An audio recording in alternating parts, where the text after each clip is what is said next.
다 함께 매일 드리는 기도 함께 드리면서 6월 21일 금요일 새벽기도로 하나님 앞에 나가겠습니다. 하나님 아버지, 오늘도 새 하루를 주시고 아침마다 새로우신 주님의 인자와 긍휼을 베풀어 주시니 감사합니다. 세상의 재난과 폭력의 현장에 구원을 베풀어 주시고 사람들의 마음속에 어둠을 밝혀 주옵소서. 고통 가운데 신음하는 북한 땅을 고치시고 자유인들을 지켜 주옵소서. 안팎의 어려움으로부터 이 나라를 지켜주시고 한국교회가 하나님의 은혜로 새로워지게 하옵소서. 교회와 가정에서 믿음의 대가 잘 이어지게 하시고 성령님의 인도하심에 따라서 저희 교회의 5대 본질인 예배와 교육과 선교, 성도의 교제와 봉사에 힘쓰게 하옵소서. 모든 교육자들이 성령님으로 충만하게 하시고 모든 성도들이 하나님의 명령을 따라 힘차게 올라가게 하옵소서. 예수님의 이름으로 기도드립니다. 아멘. 다 함께 찬송가 435장 함께 찬송하겠습니다.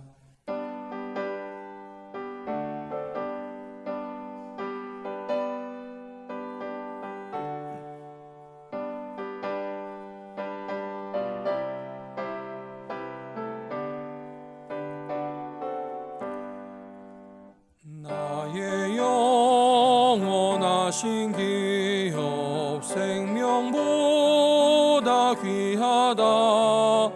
나의 갈 길 같도록 나와 동행하소서. 주께로 가까이 주께로 가오니 나의 갈 길 다가도록 나와 동행하소서. 세상 부귀 아니함과 모든 명예 버리고 험한 길을 가는 동안 나와 동행하소서. 주께로 가까이 주께로 가오니 나의 갈 길 다가도록 나와 동행하소서. 어두운 골짝 지나가며 험한 바다 건너서 천국문에 이르도록 나와 동행하소서. 주께로 가까이 주께로 가오니 나의 갈 길 다가도록 나와 동행하소서.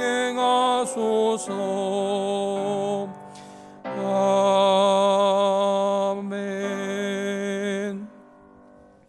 오늘 오이코스 본문은 시편 72편부터 77편까지의 말씀입니다. 그 중에서 오늘 시편 73편 28절 말씀 우리 한 목소리로 봉독하겠습니다. 시편 73편 28절 말씀입니다. 하나님께 가까이 함이 내게 복이라. 내가 주 여호와를 나의 피난처로 삼아 주의 모든 행적을 전파하리이다. 아멘. 우리 성도님들 아마 마음속에 시편 몇 편쯤은 아마 다 마음에 품고 살아가시리라 생각이 됩니다. 우리가 사랑하는 많은 시편들, 우리가 즐겨 읽고 또 암송하고 늘 묵상하는 시편들이 몇 편쯤은 우리 가슴에 있을 텐데요. 그 시편들이 하나님을 찬송하고 하나님의 영광을 노래하는 그런 시편들도 있지만 어떤 면에 있어서는 우리가 남 앞에 쉽게 드러내지 못하는 마음이나 우리가 이렇게 표현하기 어려운 마음들을 시편의 기자가 우리를 대신해서 노래해 주는 것 같을 때 우리는 그 시편을 더 사랑하게 되고 더 애정을 갖게 됩니다.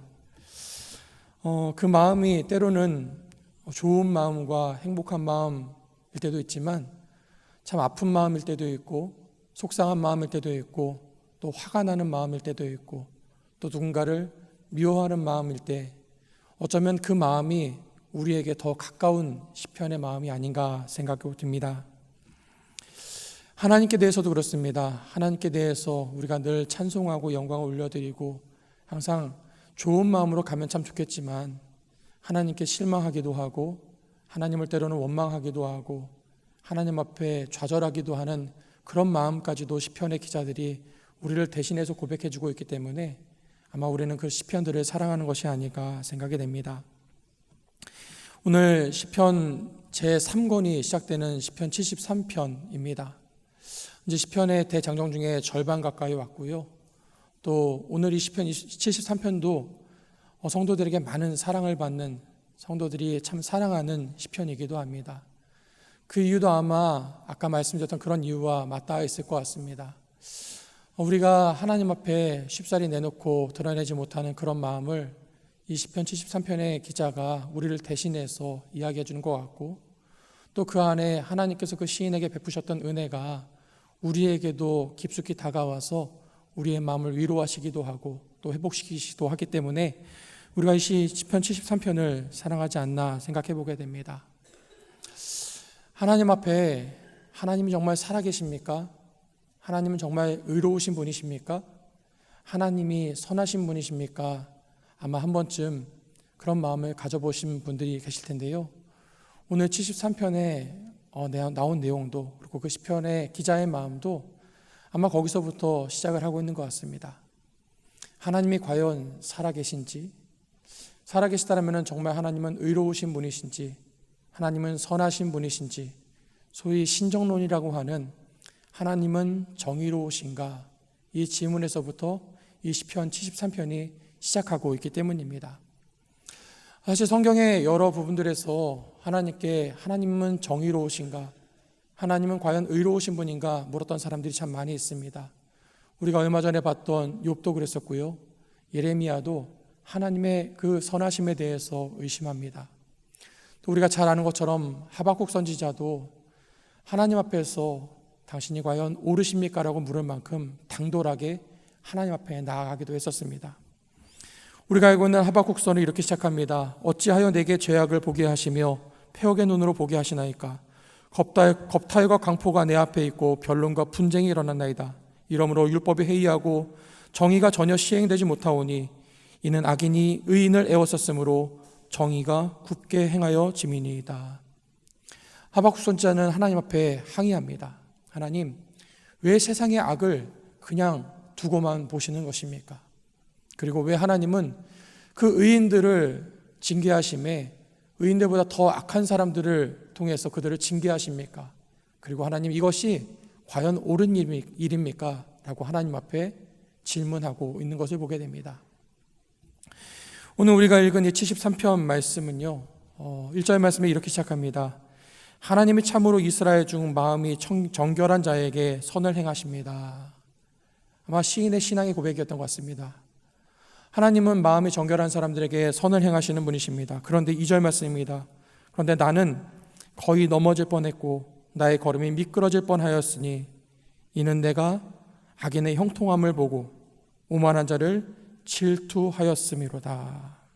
하나님은 선하신 분인데 그럼에도 불구하고 내가 그 악인들의 형통함 앞에서 그 형통함을 보고서, 여기서 봤다라는 것은 그냥 눈으로 슬쩍 본 것이 아니라 내가 그 악인들의 형통함을 보고 생각하고 관찰하고 스스로 그것을 물어보면서 내가 깊이 봤더니 그들의 그 형통함으로 인해서 내 마음이 너무나 어려워졌고 그들을 질투하고 있는 자신을 발견하게 됐다라는 겁니다. 여러분, 여기서 악인의 형통함이라는 말은 우리가 너무나 잘 알고 있는 샬롬이라는 단어입니다. 악인과 샬롬이라는 단어가 여러분 잘 어울리지 않다라고 느껴지시지요? 시인도 그랬던 겁니다. 어떻게 악인이 샬롬을 누릴 수 있는가? 어떻게 악인이 하나님께서 주시는 그 평안을 누릴 수 있는가에 대해서 시인은 도무지 납득할 수가 없었던 겁니다. 그러면서 시인은 자기가 관찰했던, 자기가 면밀히 살펴봤던 그 악인의 샬롬을 이렇게 고백하고 있습니다. 하나님, 악인들을 봤더니 그들의 삶 가운데 강건하고 그들이 죽어가는 과정도 고통이 없이 너무나 편안하게 죽어갑니다. 하나님, 그들의 삶을 봤더니 그들의 삶에는 재앙도 없고 고난도 없고 너무나 평온한 삶을 살아갑니다. 하나님, 그들을 보니까 그들의 말과 행동에 악과 교만이 가득함에도 불구하고 그들은 늘 풍족한 가운데 살아가고 그들이 생각하고 원하는 것들보다 더 벌고 더 쓰고 살아갑니다. 심지어는 그들이 하나님을 비방하고 하나님을 비난하는데도 불구하고 그들에게는 아무 일도 일어나지 않습니다라고 시인은 하나님 앞에 이야기하고 있더라는 것이지요. 시인은 이 상황을 받아들이기가 어렵습니다. 어떻게 하나님이 선하신 분인데 그러할 수 있을까라는 겁니다. 그러면서 13절 14절에 보니까요, 이렇게 이야기합니다. 내가 내 마음을 깨끗하게 하며 내 손을 씻어 무죄하게 한 것이 실로 헛되도다. 내가 하나님 앞에서 의롭게 살려고 하고 내 손을 깨끗하게 하고 하나님 앞에서 정직하고 살려 했던 내 모든 노력들과 내 모든 신앙이 이 얼마나 허무한 것인가, 이 얼마나 쓸데없어 보이는 것인가, 시인은 하나님 앞에 그렇게 한탄하고 있다라는 거지요. 그러면서 이렇게까지 이야기합니다. 나는 종일 재난을 당하며 아침마다 징벌을 받았도다. 심지어 자신이 재난을 당하고 징벌을 받고 있다라고 이야기합니다. 그런데 사실 이 시편 내용에 보면요, 이 시인이 어떤 징벌을 받고 어떤 재난을 당했는지 나와 있지는 않습니다. 어쩌면은 자신이 진짜 재난을 당하고 징벌을 받아서가 아니라 저 악인의 샬롬에 비춰서 보니까 내 인생은 그의 인생에 비교해 볼 때 재난이 아닐 수가 없고 징계가 아닐 수 없다라고 자기 인생을 그렇게 자기 연민으로 바라보고 있더라는 것이죠. 다른 사람들과 비교해서 내 인생을 허무한 것으로 바라보고 내 인생을 비관하고 자책하는 것이 사실 우리에게 그렇게 낯선 모습은 아닙니다. 우리 주변에서도 흔히 보게 되는 모습이지요. 또 때로는 우리 안에도 그런 모습이 있을 때가 있습니다. 오늘날 사회적으로 심각한 문제로 다뤄지는 것 중에 하나가 바로 이 문제입니다. 다른 사람과 비교해 보면서 내 처지를 비관하게 되고 내 처지에 대해서 자책하는 경우들을 보게 됩니다. 사실 이미 오래전부터 10대 청소년들에게 소위 말하는 SNS나 어떤 그런 미디어들이 충분히 주의할 만하다라는 연구 결과들이 많이 보고가 된 적이 있습니다. 10대 청소년들이 소위 SNS에 있는 어떤 소위 셀럽이나 인플루언서나 이런 소위 멋진 사람들, 잘생기고 예쁜 사람들, 풍요로운 사람들을 보면서 자기 자신의 신세를 비관하게 되고 자기 인생을 스스로 포기하게 되고 하면서 그런 일들이 20대 가운데 충분히 일어날 수 있다는 경고를 수많은 사람들이 해왔었습니다. 이게 비단 어떤 미성숙한 어린 자녀들의 이야기만은 아닙니다.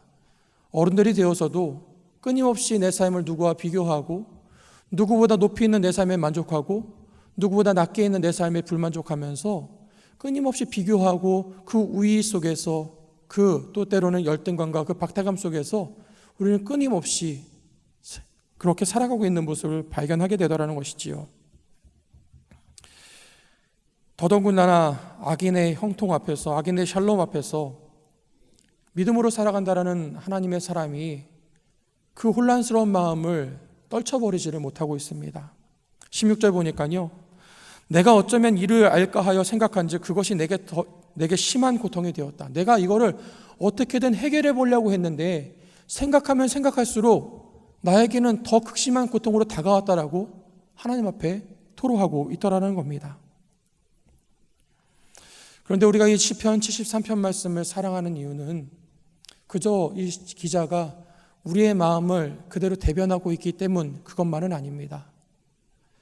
그런 그 시인을 하나님께서 어떻게 회복하시고 어떻게 다시 건져주시고 어떻게 그를 다시 하나님 앞에 이끄시는지를 우리는 볼 수 있기 때문이지요. 그렇게 시인이 그 풀리지 않는 그 마음을 가지고 해결되지 않는 그 마음의 고민과 괴로움을 가지고 발걸음했던 곳이 다름 아니라 하나님의 성소 그리고 예배의 자리였었습니다. 17절 말씀에 보니까요, 하나님의 성소에 들어갈 때, 하나님의 임재 앞에 섰을 때, 하나님을 예배하는 자리 가운데 섰을 때, 결국 시인이 하나님을 예배하는 자리, 하나님 앞에 나와 선 것이죠. 아니, 하나님께서 그 시인을 예배하는 자리로 하나님의 임재 앞으로 불러주셨다라는 겁니다. 우리의 의지가 아니라, 오늘 우리가 이곳에 하나님 앞에 나와 있는 것이 우리의 의지가 아니라 하나님의 부르심이라는 것을 우리는 알고 있습니다. 예수님께서도 아버지께서 이끌지 않으시면 누구도 내 앞에 올 수 없다라고 말씀하셨기 때문이지요. 하나님은 그렇게 낙심하고 괴로워하고 그렇게 절망해 있는 그 시인을 그냥 두지 않으셨습니다. 다시 하나님 앞으로 불러주시는 거예요. 다시 하나님 앞에 서게 하십니다. 여러분, 이것이 은혜입니다. 낭망하고 실망하고 좌절해서 그냥 그 자리에서 떠들고 있는 것이 아니라 그 하나님의 부르심 앞에 나올 수 있는 것, 그것이 우리의 삶에 가장 큰 은혜가 된다라는 것이지요. 그리고 그 예배의 자리에서 하나님은 그 시인이 그동안 보지 못했던 것을 보게 하시고 깨닫게 하십니다. 그것이 무엇입니까? 하나님은 그 시인의 그 괴로움 앞에서도 여전히 선하신 하나님, 여전히 신실하신 하나님이시다라는 것을 그에게 깨닫게 하십니다. 여러분, 예배란 우리가 무엇을 하고 우리가 무엇을 드리는 시간이기에 앞서서 우리의 시선, 그 악인들의 샬롬을 향하고 있던 우리의 시선을 돌려서 하나님을 바라보는 시간입니다. 우리 세상을 향해 있었던 우리의 눈을 돌려서 하나님을 바라보고 하나님께 집중하는 시간이 예배의 시간이라는 것이죠. 그 하나님의 선하심을 발견하고서는 그 시인은 하나님 앞에 엎드릴 수밖에 없었습니다. 21절과 22절입니다. 내 마음이 산란하여 내 양심이 찔렸나이다. 내가 이같이 우매무지함으로 주 앞에 짐승이오나. 지금까지 나의 의로움과 나의 기준을 가지고 그 악인의 샬롬을 보고 그 괴로워하던 그 시인이 하나님, 여전히 선하신 그 하나님 앞에서 내가 참 우둔한 사람이었습니다. 내가 짐승과 같은 사람이었습니다라고 고백하고 있는 것이지요. 마치 자신의 의로움을 항변하다가 하나님 앞에서 내가 깨닫지 못한 것을 말하였고 내가 알지 못하는 것을 이야기했다라고 고백했던 그 욥과 같이 이 시인은 하나님 앞에서 하나님의 살아계심을 깨닫고 하나님의 선하심을 깨닫고는 자신의 연약함과 자신의 무지함과 자신의 그 하나님 앞에서 죄된 속성을 발견하게 되었다라는 겁니다. 우리 다 같이 23절부터 26절 말씀을 함께 읽겠습니다. 내가 항상 주와 함께하니 주께서 내 오른손을 붙드셨나이다. 주의 교훈으로 나를 인도하시고 후에는 영광으로 나를 영접하시리니 하늘에서는 주 외에 누가 내게 있으리요 땅에서는 주밖에 내가 사모할이 없나이다. 아멘. 여러분, 시인의 달라진 모습이 보이십니까?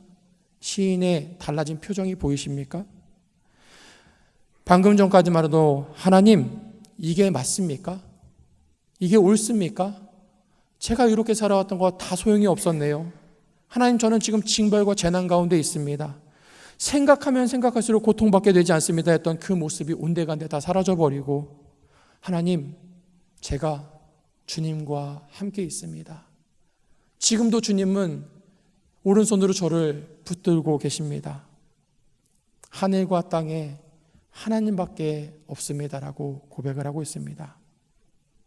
하나님께서 다시 부르신 그 예배의 자리에서 시인은 더 이상 그것이 옳은지 그른지, 그 악인의 샬롬이 합당한지 그렇지 않은지 그것에 대한 관심을 잃어버리고 하나님께서 지금 자신을 붙잡고 계시다라는 그 사실, 하나님께서 지금도 살아계시다라는 그 사실을 붙잡고 그 앞에서 하나님 앞에 믿음의 고백을 드리고 있더라는 겁니다. 이 시인의 마지막 고백이 오늘 28절입니다. 함께 읽어보겠습니다. 하나님께 가까이함이 내게 복이라. 내가 주 여호와를 나의 피난처로 삼아 주의 모든 행적을 전파하리이다. 저는 이 고백이 이 혼란스러운 시대를 살아가는 저와 여러분의 믿음의 고백이 되기를 주님의 이름으로 축복합니다. 날마다 하나님 앞에 가까이 나아가는 것이 우리의 복입니다. 하나님, 제가 예배할 수 있음이 가장 큰 은혜입니다. 예배 가운데 살아계신 하나님을 경험하고 그 하나님 앞에 연약한 나를 발견하면서 그 연약함을, 나의 연약함을 하나님 앞에 의탁할 수 있음이 저에게 가장 큰 복입니다 고백할 수 있는 저와 여러분 되시기를 축복합니다. 아까 우리가 봤던 하나님을 향해서 이것이 옳습니까? 소리쳤던 그 사람의 마지막 고백을 제가 읽어드리겠습니다. 비록 무화과 나무가 무성하지 못하며 포도나무에 열매가 없으며 감람나무에 소출이 없으며 밭에 먹을 것이 없으며 우리의 양이 없으며 외양간에 소가 없을지라도 나는 여호와로 말미암아 즐거워하며 나의 구원의 하나님으로 말미암아 기뻐하리로다. 주 여호와는 나의 힘이시라. 나의 발을 사슴과 같게 하사 나를 나의 높은 곳으로 다니게 하시리로다. 아멘. 하나님께서 오늘 저와 여러분에게 이 찬송 주시기를 주님의 의미로 축복합니다. 함께 기도하겠습니다. 언제나 선한 능력으로 이 세상을 다스리시는 아버지 하나님, 지난 밤도 저희들 그 사랑의 돌보심 아래 쉬게 하시고 이 하루의 첫 시간, 첫 발걸음을 예배의 자리로, 기도의 자리로 불러주시니 감사드립니다.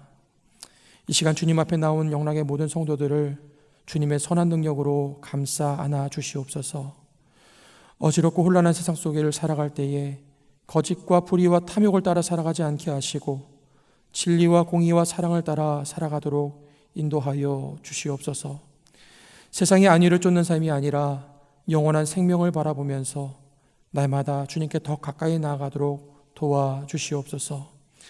악인의 형통에 마음을 빼앗기지 않게 하여 주시고 복의 근원 되신 하나님을 붙잡는 믿음을 더하여 주시옵소서.